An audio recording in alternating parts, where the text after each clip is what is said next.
How much should servers make? What is too much? This question comes up a lot, and people just throw out these arbitrary numbers that they have in mind for what they think that a server should or shouldn't make based on what they personally think the job is worth. You'll have people that'll argue that someone like me that's making a really good living doing it shouldn't be making that much money for such an easy job as so many of these people see it. But the reality is, if you look at the way that things currently are, clearly the job is worth far more than that. I mean, we are right now still in the deep depths of a nationwide shortage of servers at just about every restaurant, even at the income levels that are currently possible. If you can't find people to do this job right now for 20 an hour or 25 or 40 or 50 or whatever a server that's making good money can currently make right now, how could you possibly reduce that pay down to, 725 or 15 or whatever number you have in mind with no tips and think that there's going to be someone that's going to do it? That's the question, and that's where the logic always falls short.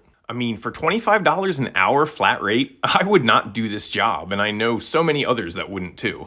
People will loudly proclaim, well, I don't think servers should make that much. Or my personal favorites, I don't even make that much money at my own job. Or if they're making that much money, where do I apply?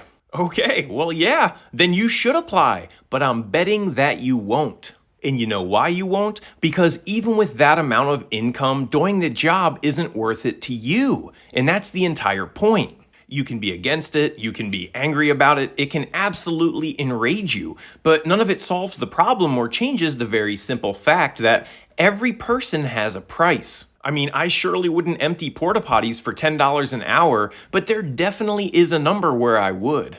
Everyone has that number, and in a free job market, it's about finding that number. Once you reach it, you will have plenty of people lined up willing to do that job. And that's just how it works, regardless of how much it frustrates you that it does. So maybe consider that this super easy job that's just writing down orders that pays double what you think it should, yet has nobody applying to do it, might actually be a higher skilled job that has far more BS to deal with than you think.